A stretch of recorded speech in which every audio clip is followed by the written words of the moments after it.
That table asked me for extra biscuits. Oh my word. We ran across a for sale by owner and bought it. Yeah. I'm like, whoa. Yeah. Nuts. Shocked. Oh my gosh, I'm so busy. I can't sleep at night. Oh my gosh, I'm not busy. I can't sleep at night. Hi, y'all. Welcome to Hustle Humbly. It's Alyssa and Katie, and we are two top producing realtors in the Baton Rouge market. We work for two different companies where we should be competitors, but we have chosen community over competition. The goal of our podcast is to encourage you to find your own way in business. So stop comparing yourself and start embracing your strengths. Hi, Alyssa. Hey, Katie. You look like you wanted to make a clap. Do it. Yes. Hooray. It's episode number 101. Wonderful. Oh man, that reminds me. Gary Vee was supposed to be on this episode. Oh, yeah, you called that, huh? He never responded to any of my emails. Oh, man. Gary Vee, come be on our podcast. Please be on our podcast. Okay, but episode 101 is going to be... Okay, well, wait. Let me back up before I tell you the name of it. You said, I would like to do an episode on being busy, slammed. Yes. You were like, we have an episode called What to Do When You're New or Slow. Yeah. And that one is very popular. Yes. So this one is What to Do When You're Old and Slammed. Yeah. It's not. We'll just call it What to Do When You're Slammed or Busy or something. Yeah, because we've talked about preparing for busy, like what to do leading up to a busy season. Let me find the number of that one. We've talked about what to do when you're slow, but what about when you're in the moment of busy? Like what they call it. Like right now. Like in the kitchen. They call it in the weeds. In the weeds. In the weeds. How do you prioritize and keep up with everything? How deep in the weeds are you right now? I feel like I'm coming out of it. Okay, so for reference, because this won't be that far off, we're towards the end of June now. Sure. Yeah. So you're like coming out of the... Yeah, the last 6 weeks were... intent with a baby. They were, yes, and I just felt like it was hard to stay on top of everything because, you know, I like to be proactive and stay ahead, and I wasn't necessarily falling behind. Well, you're just like in survival mode. Yes. You're like, what is the bare minimum? What has to happen? What has to happen right now in this moment? Yeah. I mean, I agree. But now I felt the same way. Like right before, because I just took a vacation, right before I left, I was like telling my sellers, I'm like, we got to list by this day. So then I'm like, I literally worked from sun up until way past sundown the day before, 2 days before vacation to get the listings in, to like allow for some breathing room. It just, and then of course the offers. All the offers. Sorting through everything. All the offers. So, you know, it's just it's a busy season. But then I think it's funny because there is this point somewhere towards the end. That's why you're probably feeling relief now. Somewhere towards the end of May here locally, when people start to get out of school, graduation, there's this big lull because people hit the road, go on vacation, or doing all their graduation parties, blah, blah, blah. And all of a sudden you went from showings all the time to people asking in the Facebook group, are your showings slowing down? And it's like everyone forgets summer is so bizarrely sporadic. It could be, and I have to tell my sellers this all the time, it could be really quiet for a week. And then the next week you could have multiple showings, multiple offers. I mean, like you just never know in the summer. So cyclically speaking, summer is weird. Yes. But the spring is hot. And that's why it feels so like overwhelming. Okay, you asked a question. What does being slammed look like? Do you want to answer? I will. Okay, so for me... because it looks different for everybody. That's what I was going to say. It is very different for everyone. I think that it is not talked about enough in the industry what your max capacity is. Everyone talks about what your goals are, like how high, how many transactions, how high of a volume do you want? Like more. Yes. What is the sky's the limit? Well, it's not. Right. Like there is a max capacity that I as a human can deal with and also be present in the other parts of my life. And do well. Here's the thing. If you are not serving your clients well, you're going against what we are hoping here. Right. But so you have to limit yourself. You cannot just be greedy, more. Like every time a new buyer calls you, if you're already slammed, this is when the process needs to be in place where you're like, who's my next? Who can I refer this to? How can I put them off? Like, can you tell a listing that, hey, I I can't do it this week, but in a week I can get you on. Will that work for you? So this is where I think systems are so important.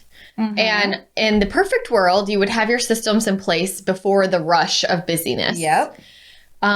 If you are busy, though, it is not too late. It's not too late. Start the systems. It may take you a little bit of time to sort and filter and figure it out and clean up the mess that was created. The mess. But you can do it, you know? And I feel like if you have systems in place, it will allow you to also handle the volume. Agree. So if I'm slammed and I get a random phone call, hey, Alyssa, we think we want to sell our house. We don't know what to do. Can you come by and walk through our entire house for an hour and just chat with us and just tell us, because we're not sure if we're going to, and I'm thinking, okay, I have a system for this. Right. And I'm not feeling like, oh my gosh, how am I going to fit this in? Instead, I say, step one, I'm going to make you a Trello card. I'm going to write your name down somewhere. So I don't forget you. Wherever you write your things down, I'm putting you down so my brain doesn't forget. Yeah. Step two, hey, I actually have a great checklist to help my sellers and people who are thinking about selling. Put the ball back in their court. Yes. How can I get the ball I'm going out to of give my court? you a little bit of homework. Yep. And once your homework is complete, Get back with me. Get back with me. But it's the same thing with buyers. Here's how you do a pre-approval. You've got to do this before we can start getting all amped up on our search. And that's get the ball out of your court. Yes. When you're slammed, you can't take any more balls. Right. But then you need to remember, wait a minute, it's been 2 weeks. You know, I wonder if that person did their homework. How do you remember? What Trello. do you do? Okay. Because you just go to your Trello and look at their name and I'm like, oh my God. Usually once a week. Okay. Sometimes every 2 weeks. Okay. But at least twice a month. Okay. Because I just need to lay eyes on the names. Right. And go, oh yeah. And remember where they are in the process. Yes. Okay. What did I like tell that. them? Yeah. Where did they go? Yeah. You know? Because it is easy to give homework and forget to follow up. 100%. And say, oh man, did they... And when you're... Okay, tell me honestly. When you're slammed, do you lose more clients than when you're slow? I don't think so. You don't think so? Okay. I feel like I do, but... In what way? I feel like I forget to check up, and then they're like, oh, okay. We ran across a for sale by owner and bought it. Yeah. I'm like, whoa, nuts.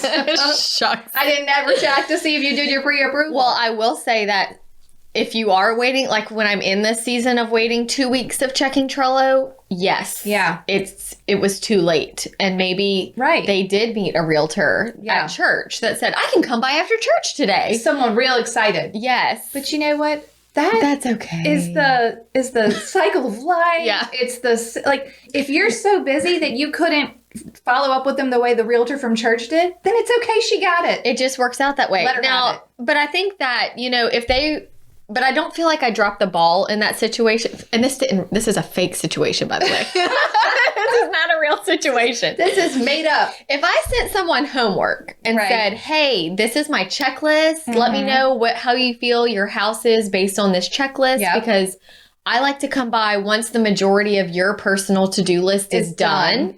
And that way it makes it easier on both of us. And they're usually like, wow, this is so helpful. Yeah, Thank we didn't know what to do. We didn't know what to do. This is a great guide. Right, we we'll will call you as soon as we finish Yeah. it.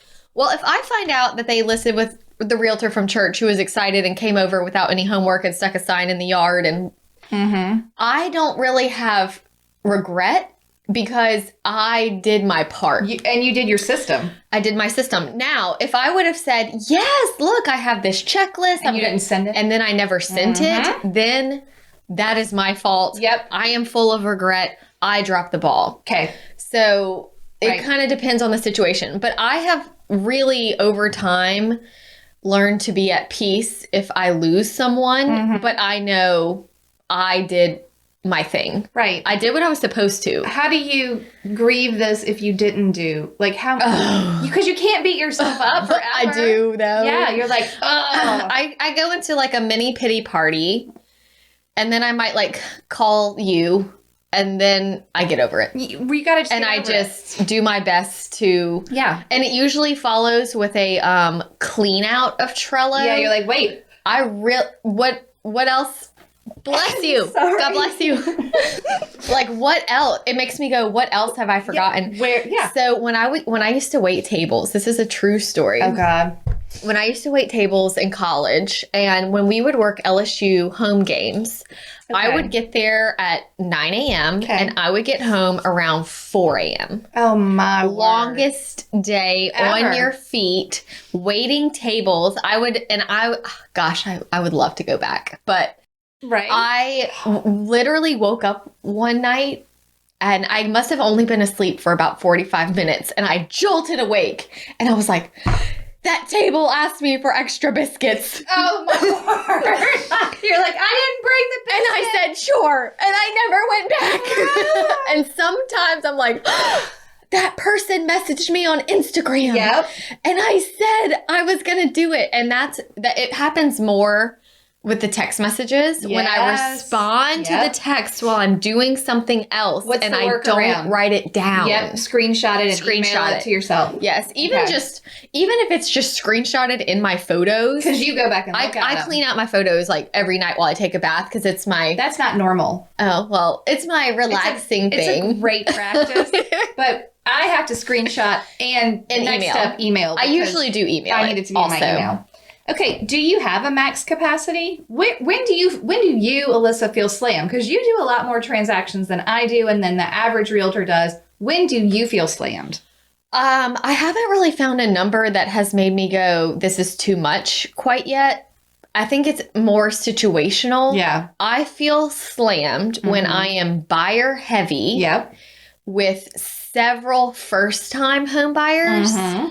That maybe are in that really popular price range. Super competitive. And things are competitive. And I'm doing a lot of coaching, which I love. Yeah. But all of those things, like you're having buyers a lot longer because they have less options. You lose That's more. True. It's just more time consuming. It's more work. It's more time consuming. It's more now, hurry. Go. We have to do this now.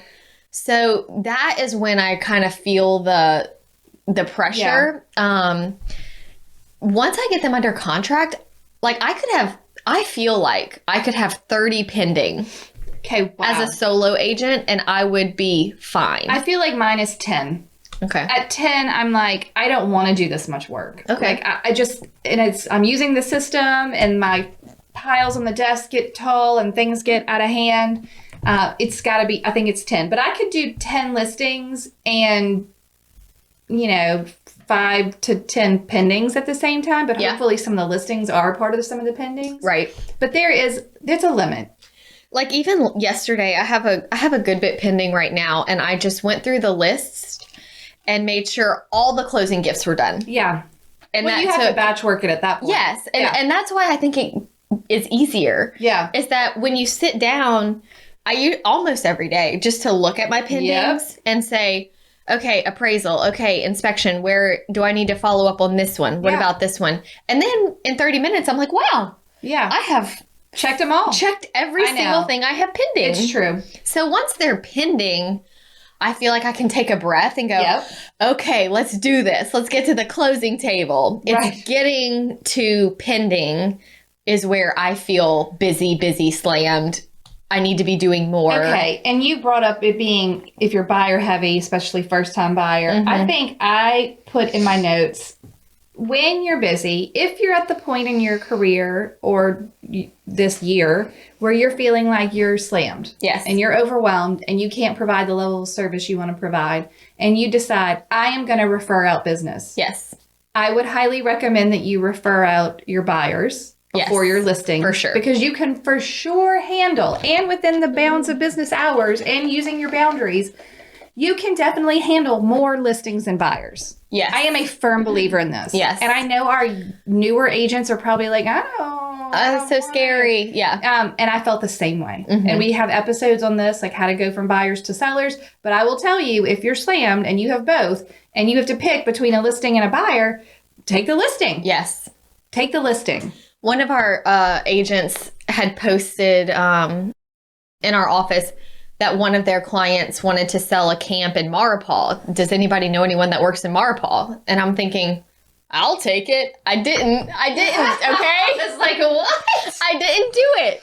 But I have sold several things in Marpole. Oh, What, you yeah, have to make one trip out there? It's too far. It's not that far. I mean, It's far. I could put on a podcast for 30 minutes. You're just like, you're doing make the drive. the drive. I like the drive. I'm just going to drive, listen to my podcast. Because how many times are you going to go there? Twice. Now, if I had a buyer that was looking in Marpole, you'd be like, I can't do I would it. say I have to refer you because I can't make that drive several times Repeatedly. a week. Right. But for a listing, Yeah. I could totally do I that. can see that. Oh, right. Now, I have an agent in Livingston, which is about, depending, where you are, it could be 30 to 45 minutes away from where I am, that I have really enjoyed referring things to.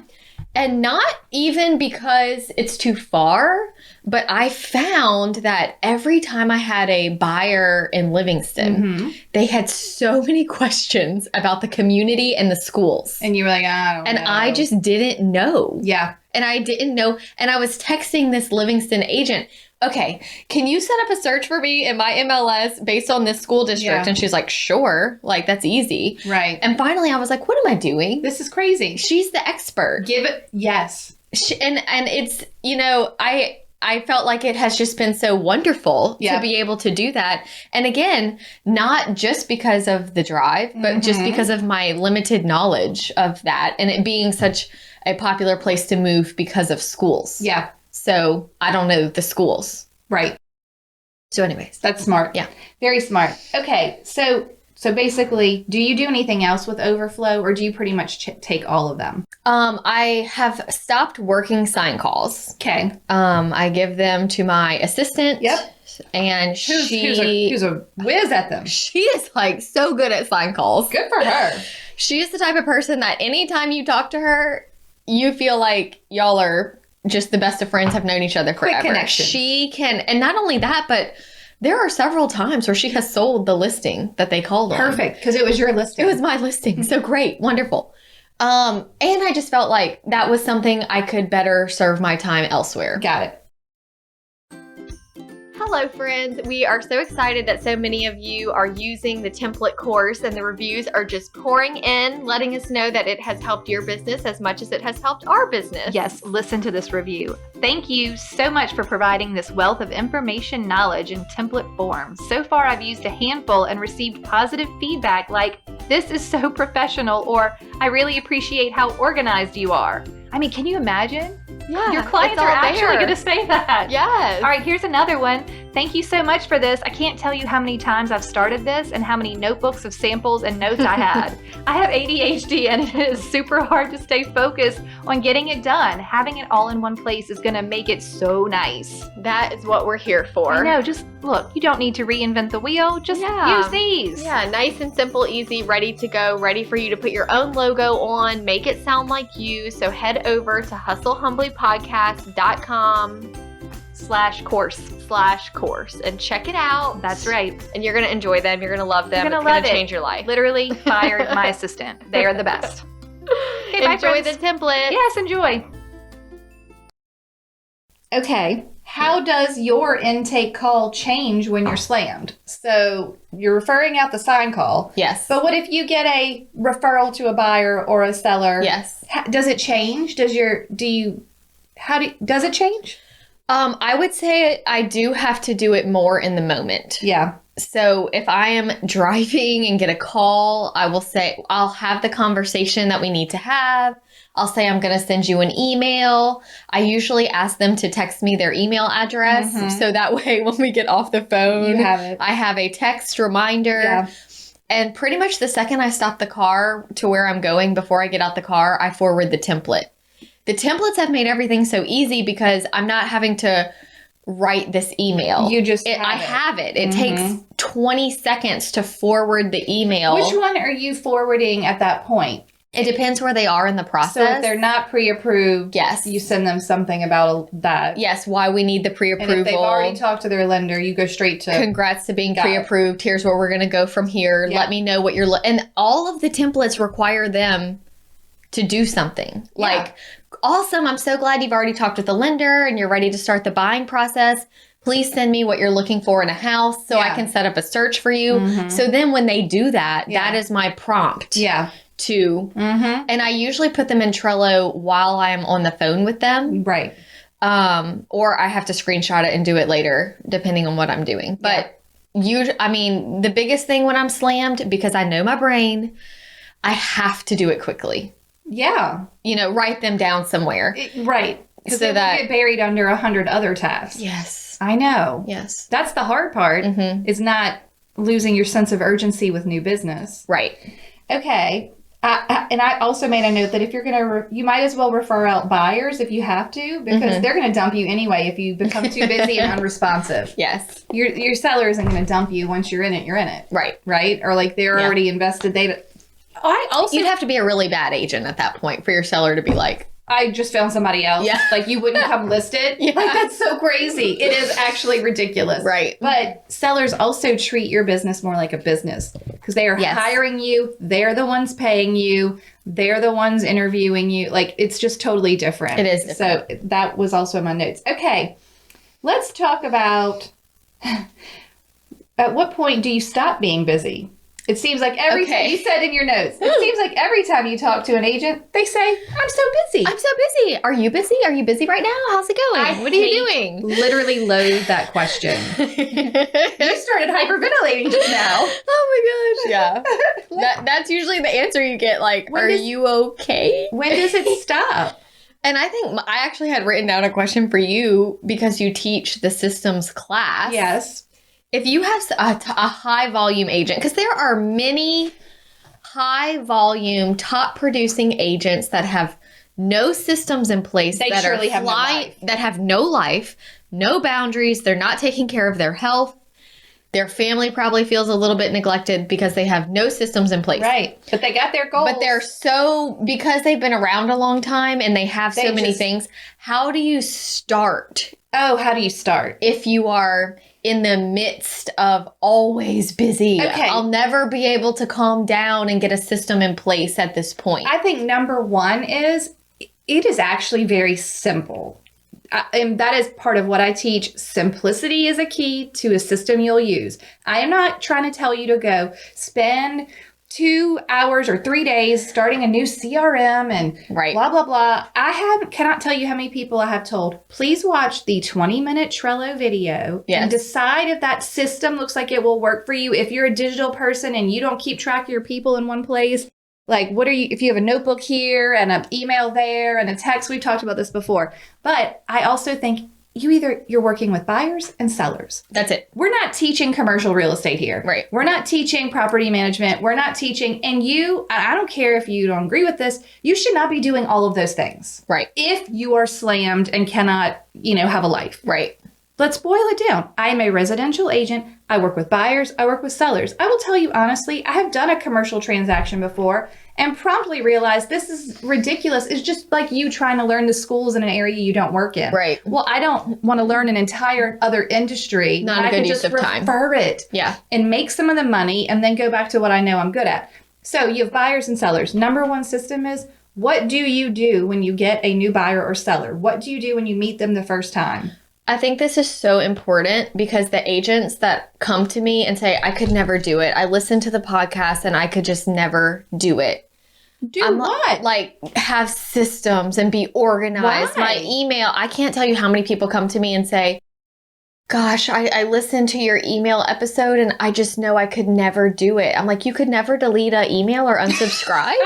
You're like, but I don't understand. Help me. And it is a mindset thing. It's a mindset. And I think people also like to embrace their craziness. Yes. And they don't want to have accountability and say, maybe, just maybe, there's a better way and I need to be yes. The note you organized. sent me is, are you really busy or are you unorganized? Right. And we go back to systems a lot because it's key. And your systems are different than my systems. Mm-hmm. I'm a more of a paper tangible, like I need the folder to go to the listing appointment.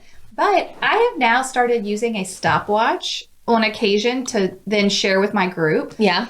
I literally can get ready for a listing appointment. And I think I did it in 12 minutes recently. That's awesome. 12 minutes. I'd made a listing binder because I don't have an assistant right now. I made a listing binder for my new listing. I set the stopwatch and I just did that one task, 17 minutes. Yeah. These things are not time consuming or complicated. What is time consuming and complicated is feeling disorganized, not knowing what to do next, sitting in being paralyzed in your to-do list, and then scrolling Instagram. Yeah. You know what I mean? Yes. Like, I don't know where to start, so I'm just not going to start at all. And I'll wait until a client is yelling at me or someone's screaming at me for an addendum, or I realize I didn't get the termite certificate on the day of closing, and then I'm going to handle only urgent things that are like fires, right? Right.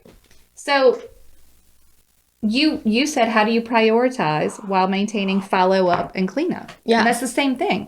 If you have a system and you have a checklist, it literally takes, you just said it, 30 minutes a day. You could deal with 30 pendings. That's a minute per pending. Yeah. 1 minute. Just to check in on everything. And you don't even have to check them every single day. No. You know? Things are not changing every day with a pending. You could check in with your pendings every Monday and Friday. That's basically what I do. And call it a day. Sometimes only once, depending on where I'm at. But I also have my entire life on one sheet of paper. People with the whole crazy it's all there. Yeah. One singular piece of paper has my to-do list, like my schedule, my current clients to check in on, my pendings, my listings. It's all right there. Yeah. And it can hold a lot more than what I do.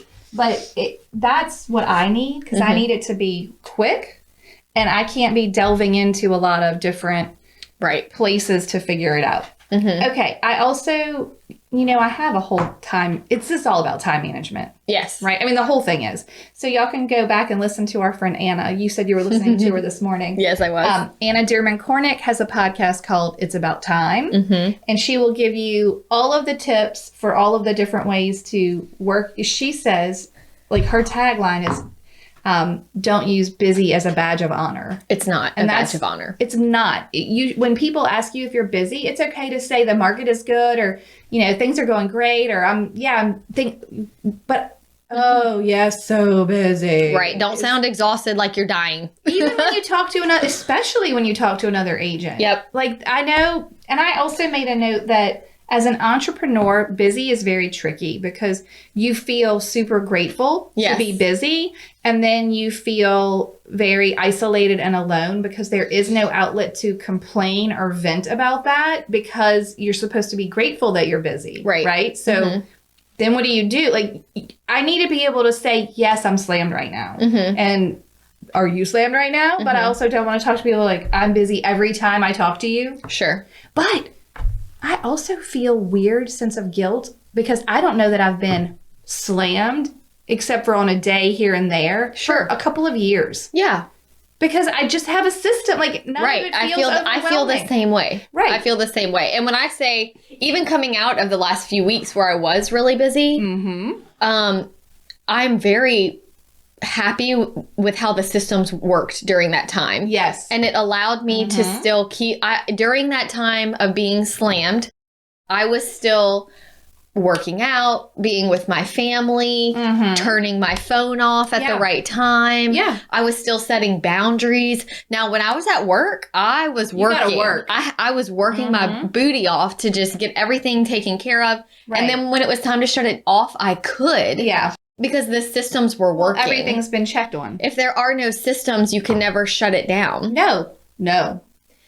And because you have no confidence that it's done. Correct. When you have a system that includes whatever process you're using, but a checklist of each transaction, I look at it and I know when I do my check-in, if it's a Monday I like a Monday or a Friday, or both, but usually I'll do it on a Monday or Friday. Once I've checked on that transaction, I don't need to check it again. Right. Then you're getting into super micromanaging. No, then when I decided, 5 p.m. to close my laptop and go do whatever, be with my family, I'm not like worried that I forgot something. No. I just checked it. Right. It's everything is good. It's fine. I can sit there and say, wow, I have checked on all of my pendings. And then Trello is where the people are that aren't pending. Right. That are... But you have a card for people who are pending, right? Yes. I mean, that's where they're recorded. Right. Like, Trello has every person that I would need to talk to right now. Yeah. Is there. The end. Yes, in one place. And I can just look at them and say, hey, did you get pre-approved yet? Hey, have we gotten the appraisal back on this? Hey, everything can be followed up with quickly. Yeah. And then I'm like, wow, okay. Yeah. Wonderful. Case closed. Yes. Done. Okay. What do you think? Do you think Trello is your key? Like, what is your most important system? Trello. Yeah.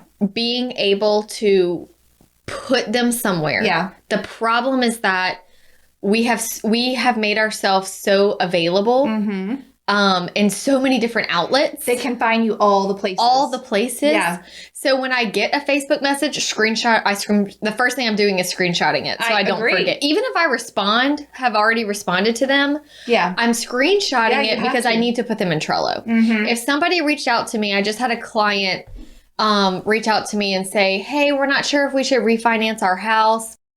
I screenshotted it. Yeah. I actually responded, and then I put them in as a maybe buyer, and then I just followed up with them a week later. So what did you they say? said, hey, we are going to refinance. Thanks so much, blah, blah, blah. And then I deleted them out of Trello. Yeah, I don't need because you now. they're good right now. Yeah. They're not going anywhere for a while. I think that it's that, and I do have my Trello set up the way you do, but really I've got it all on one piece of paper. Yeah. Well, I think Trello is a beautiful tool for people who love paper as well as technology because it's basically a piece of paper on a computer screen. Correct. It's not overcomplicated with all these tabs. It didn't start sending you a bunch of tasks. It doesn't yell at you. Like, I want to decide when I want to do the task. Yes. I don't want the CRM to tell me today I need to call 5 people or check on the appraisal. I want to decide. Yes. Now at whatever time, noon on Friday, that's my hour to check in. I'm going to do it now. Do everything at one time. Quiet. I don't need a list.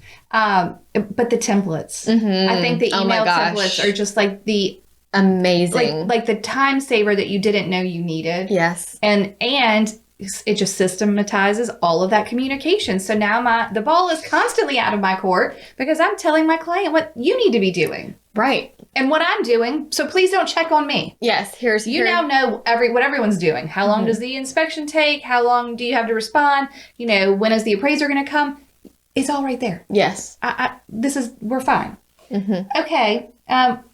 Do you think that people who are always busy, I'm doing my air quotes, I think it's an internal dialogue, right? Yeah. What are you telling yourself? So much mindset. Yeah. So much mindset there. What is happening? But you know what's weird too? Real estate in itself is because it's cyclical.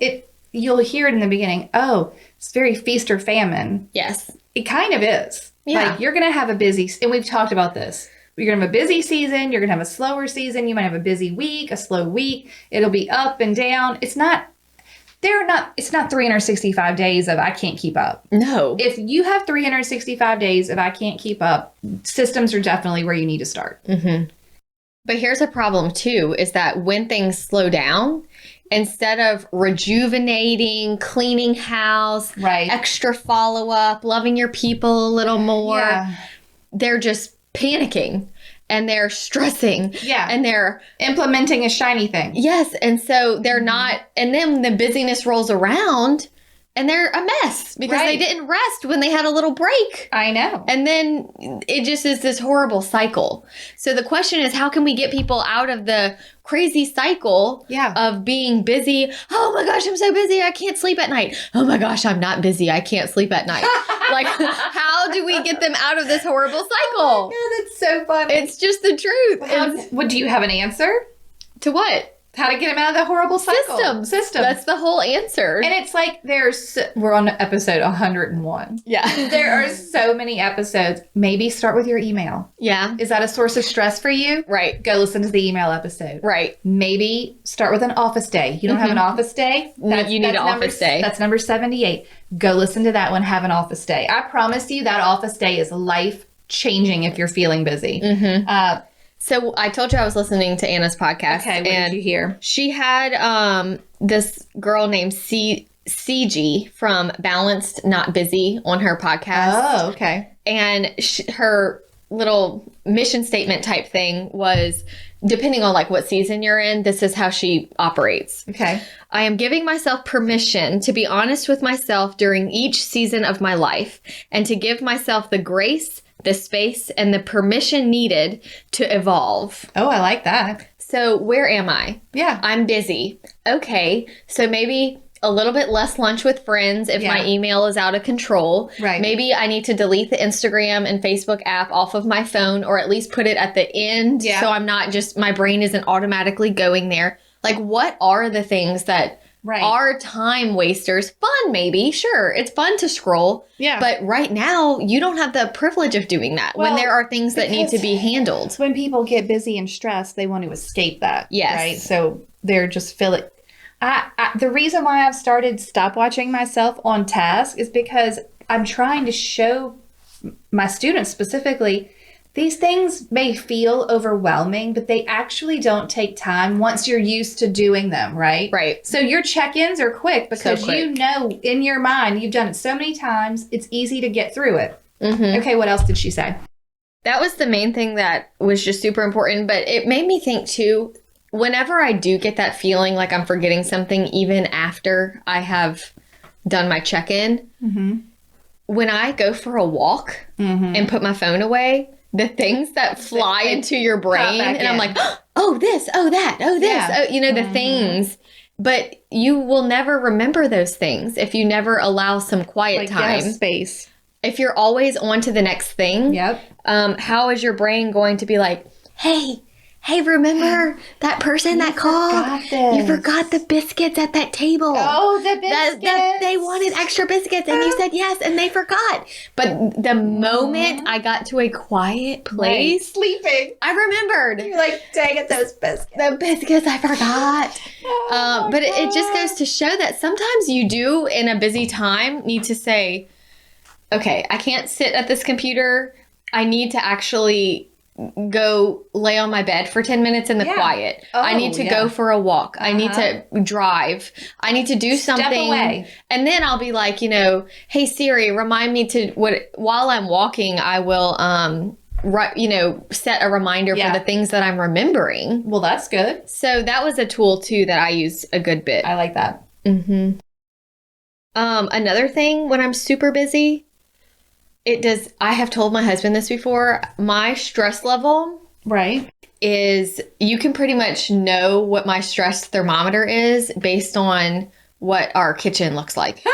Okay. Right. So I have told him, if there's stuff everywhere, I am going to feel some anxiousness and I am going to feel out of sorts. Right. I like things to be picked up. Yeah. And it just tidy. Yeah. It helps me. Yes. So if I'm feeling overwhelmed, I need you to put the things back in the cabinet when you finish with them.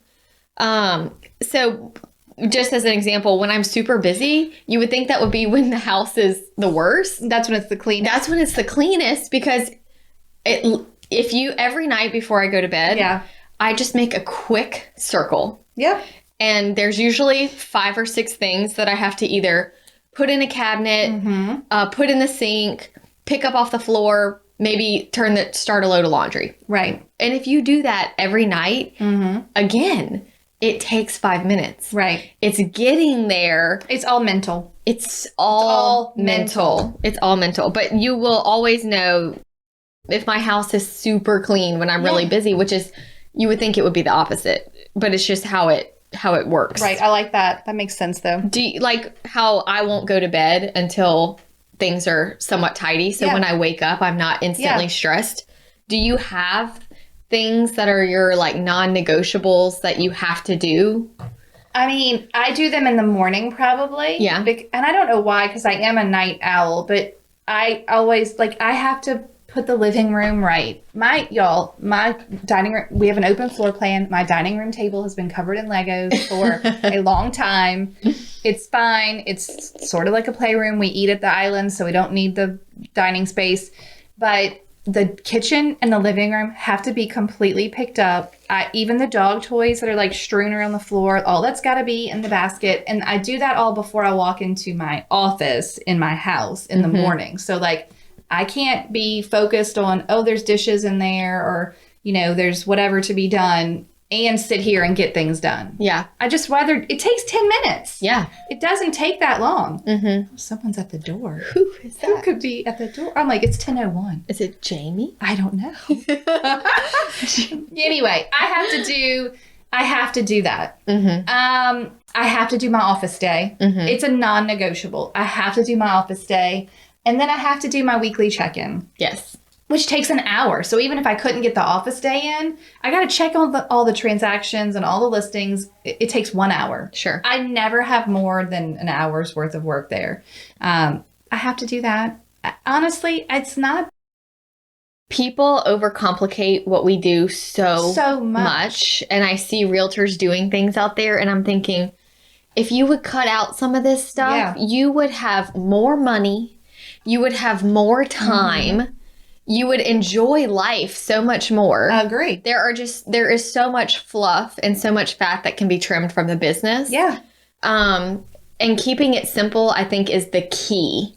Yes. The key to Sure. I kind of like being a top producing realtor and people being like, are you so busy? And me being like, I'm okay. I'm okay. How are you? They're like, oh, I can hardly keep up. And like when I do transactions with other agents and they're like, oh, my third assistant is going to be contacting you for this. What? And then I look up this person. I'm like, you sell 10 houses a year. Right. Why do you have 3 assistants? And you still sound frantic. Yeah. And you still don't know what's going on in any of your transactions. What is happening? Because people also don't have the trust or confidence in whatever system they have in place. No. If they even have one. But they just don't. So they feel constant overwhelm because they don't have trust in the. Since we have started talking, it's almost been 2 years. And really like picking apart our business. Yeah. That's when I've become the most relaxed because I'm like, this is under control. Yeah, it's okay. I don't have anything to be like stressed about, especially look, anything under 30 transactions a year is a freaking cakewalk for me. Yeah. Like Easy peasy. If that's 2 a month, 3 a month at most, I don't get frazzled or in the weeds or slammed until it's 5 to 8 closings in a month, which you handle regularly. But that's probably where things like will get a little overwhelming for me. And even then, I don't feel like I'm in like the fetal position in like, the corner of my office. Well, again, we're not emergency room doctors. You should never be in the fetal position with anxiety from your work. No. We are it's just not that kind of business. No, it really is. But I can remember when we first started having lunch together, I was in this place where I had a lot of guilt. Yeah. That I had so much business, but I didn't feel like I don't want to say working because I was working, but I was comparing myself to everybody else's state of mind. Yeah. And I was constantly thinking I needed to be doing more. Right. And that I wasn't doing enough and I must be doing it wrong. Everyone else is overwhelmed. Because everybody else is just so busy. I know. And I'm doing more transactions, but I have all this free time. So am I doing something wrong? Am I not serving my clients well? Yeah. I feel like I need to have a newsletter. I feel like I need to have flyers made. Right. All this stuff that does not matter at all. Nope. And I honestly feel like through our podcast therapy, I have come to this place where I'm just like, no, I'm the one that's right. It's okay to say, this is the answer. It's what I want everyone to know. It's okay. It's okay to say, I'm not too busy. Yeah, I'm good. I have business. Yeah, business is great. Business is great. Yeah. But I'm not busy. I'm not overwhelmed. Yeah, like when your friends are like, oh my gosh, are you just slammed in this market? You know, business is wonderful. Do you know someone looking to sell their house? Yeah, I've never felt like, oh, I could not take that. Oh my gosh, I'm so busy. Okay, I have one more tip that I want to make sure I mention. Okay. You need standards of practice in your business. Yes. That's sort of like the equivalent of systems, right? Get a partner. We've talked about your partner, your friend, they don't even have to be in your market. Like an accountability partner? Yes. And work together on your standards of practice. What is the process when you get a call, a first call? What is the process when you go meet a buyer for the first time? What is the process for this? And if you're slammed and you're doing this over and over again repeatedly, do a screen record of how you input someone into Trello. Yes. Or how you input an MLS listing. Because when you get so busy that you do feel like it's time for an assistant, and you can go listen to episode 81 on that, you'll have all these screen records and standards of practices in a, Google Drive folder or wherever you keep it there. You're like, here, new assistant, I'm so busy. I don't have time to teach you, but I have recorded how we do all of these things. Yes, I love a good screen recording. Oh my God. Easy. So helpful. So I think that's my tip for if you're like, I don't know what these girls are talking about. I am too busy and I can't keep up and I do have systems. Well, then record your systems. Go work on finding yourself, a transaction coordinator and some type of admin, and you'll have all of these recordings to share and you don't have to worry about the training. Sure. 'Cause that's the problem. How do you train someone when you're so busy? Yes. You're busy. Right. Okay. My last thing would be, we've talked about a lot of really, my brain, what do you call it? Actual ways, tangible ways. Thank you. Yes. Okay. We've talked about a lot of really good tangible ways to take action steps and to actually do this. But kind of going back to the non-tangible, it is so much about mindset. And if you feel like you are struggling, and it's also time to take a look at why. Right. And also, so many people in our world put their self-worth into how busy they are. Oh, totally. And as an Enneagram 3, I know this, and I have to check myself constantly because I know when my pending list gets short or something, I start feeling like a failure. Yes. And I definitely have struggled with basing my self-worth on how many transactions I have going. If I am slow, does that mean I'm not a good agent anymore? So stupid, y'all. So stupid. I don't know why I'm that way. 10 years in, still doing But then also, so I base my self-worth on number of pendings. Okay, let's say that. Some people base their self-worth on how many followers do you have? Right. How many likes are you getting? Right. So that's a thing. Other people base it on how many clients they have at that time. There's so many different things in comparison out there. How many appointments did you go on? How many appointments did you go on? How many appointments did you go on? Right, exactly. I don't know because I don't keep track of those. Yeah, correct. Wonderful. Whatever works for you. And I think it takes a lot of self-evaluation. Yeah. To figure out the root of the problem. Right. Yes, systems will help the problem. You know what else? But you have to get to the root of it. I didn't write this one down, but go back to the emotional boundaries episode, because I think a lot of times too, you could only have one client who's just driving you bananas. Sure. And really seeping into your life and really making things, that's I think when it gets overwhelming. So it could be not the transaction number or the pending number. It could just be what type of clients are you working with? Are you letting them get in your head and make you feel like it's urgent and crazy and everything's a problem? Right. So that might help. And when they're like, oh, well, how do you just not respond at 8 o'clock? Or what if your clients are always calling you? And I say, well, what expectations are you setting? Yeah. Have you given them the email that has your office hours? And if you stop the texting after night and respond at 9 a.m., they just learn. Exactly. Oh, I could never do it. We cannot help the people that want to just throw up their hands and say, I can't do it. I'm not. This works for me. I don't want to change. You hear this all the time. All the time. That's not how my clients are. Right. Okay. My clients aren't on Facebook. My clients have to talk to me at 10 p.m. My client, no, they don't. No, they don't. They sure don't. Any more? That's all. Oh my gosh. That was a good one. That was so great. I hope everyone is busy, but in a good way. I hope you have business, but you're not busy. And, either way, these are good tips. Okay. Are you ready for the toast? I am. This toast comes from Adrienne Wilson in Breckenridge, Colorado. Cool. You know what? I think Adrienne, I'm almost positive, has sent us this message before. Okay. She also has a dog, Soldier. I did not know this. I know, so cute. That's not in this, but I remember that. Yeah. Okay. And she goes everywhere with her dog. It's really cute. That is cute. Okay, so Adrienne would like to toast to Stephanie Duncan. She has her own brokerage based in Evergreen, Colorado, Duncan and Company Realty. She said, I met her during one of my first transactions. She was the seller's agent. She looked at the entire process as the two of us working together to make both the buyer and the seller happy. Her communication was amazing, and she helped me through my questions without giving me grief. Aw, I love that. That's sweet. She also loves you too as well. Yay. She has been posting some really great Instagram posts daily that remind me so much of what you two talk about every day. Okay, the posts focus on tips for your home and life, and every day I wake up and read them and feel inspired. She's going to send us some screenshots. And she says she's the best. I have worked on the other side of some really great agents, but she is so special, so genuine, and easy to work with. They're at different companies? Yeah, I think so. Yeah, because they just met during the transaction. That's right. Neat. I know. So cheers to Stephanie, and thank you to Adrienne, and that was nice. That was a good toast. That was a really good toast. Perfect. Okay, bye guys. Bye. Goodbye.